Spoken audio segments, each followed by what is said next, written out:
हमू जब तो नरेंद्र मोदी जी के, अमित शाह जी के सेवा करे के काम करवे।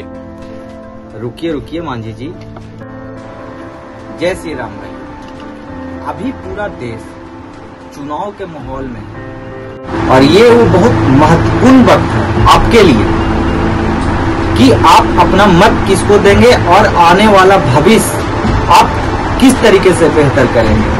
वोट डालने के बाद जनता का काम खत्म होता है और नेता का काम चालू होता है, लेकिन अभी नेता जनता के पास जाकर के जनसंपर्क कर वहां से वोट इकट्ठा कर और फिर वही जनता को ठुकराते हैं और जनता विवश हो जाती है वोट डालने के बाद।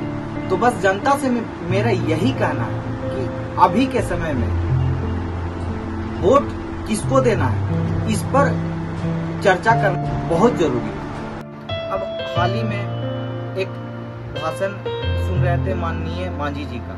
वो भाषण में उन्होंने कहा कि मुझे मौका दिया जाए और मुझे मौका मिलने पर मैं जाकर के मोदी जी का और अमित शाह जी का सेवा करूंगा। है कि सुदृढ़ भारत के सुदृढ़ नेतृत्व मिले थे और सुशील बाबू बहुत कर्म व्यक्ति हथी, सांसद हथी, तो उनको वोट देहू कमल छाप पर। और हमू निहोरा कराइयो कि पहला बार मौका हम लोग मिले है, हमू जब तो नरेंद्र मोदी जी के, अमित शाह जी के सेवा करे के काम करवे। रुकिए रुकिए मांझी जी, क्या बोल रहे हैं आप?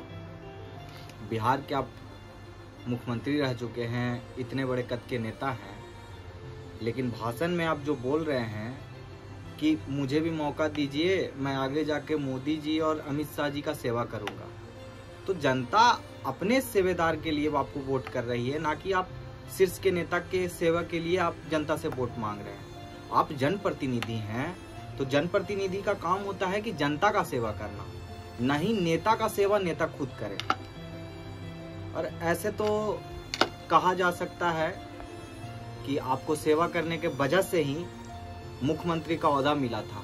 पार्टी से टिकट लेने के लिए अपना सारा ताकत लगाते हैं और वो जो कैंडिडेट होते हैं उनको ये पता होता है कि ये वोट मेरा नहीं, ये वोट पार्टी का है। तो वो तो यही चाहेंगे ना कि मैं जनता के काम से पहले अपने पार्टी का काम करें, क्योंकि ये जानते हैं कि ये जो वोट है ये वोट मेरा नहीं, ये वोट पार्टी का है। के दिमाग में यही चीज रहता है कि जनता का काम करे या ना करे, अगली बार फिर अगर हम पार्टी के साथ पार्टी के कहने को माने तो फिर अगली बार हमको वोट मिले और अगली बार फिर यही जनता हमको वोट देकर के चुनाव में जिताएगी।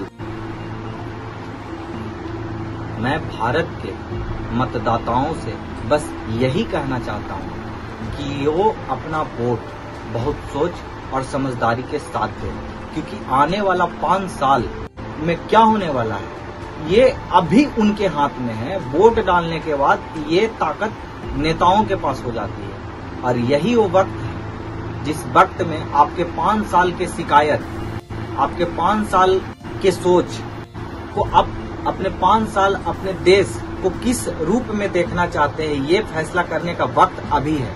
तो भाइयों, आपसे बस इतना अनुरोध है कि आने वाला 5 साल कैसा होने वाला है ये अभी आपके हाथों में है, ये अभी आपके मत में है।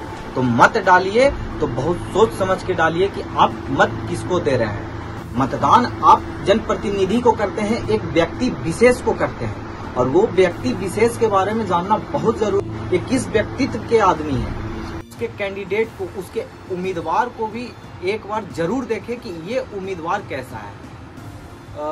मेरा मानना है कि अभी भारत में जितने भी लोकसभा क्षेत्र हैं उसमें लगभग एक ईवीएम मशीन जिसमें 15 कैंडिडेट, 15 लोगों की उम्मीदवारी होती है। तो मैं उन जागरूक युवाओं से बस ये सवाल करना चाहता हूँ कि कैंडिडेट के बारे में क्या आप पढ़ते हैं, कैंडिडेट के बारे में क्या आप जानते हैं? नहीं, आप तय कर लेते हैं कि मुझे इस पार्टी को वोट देना है और वो पार्टी किसी भी उम्मीदवार को खड़ा करती है और आप वोट देते हैं, जो कि लोकतंत्र में गलत है।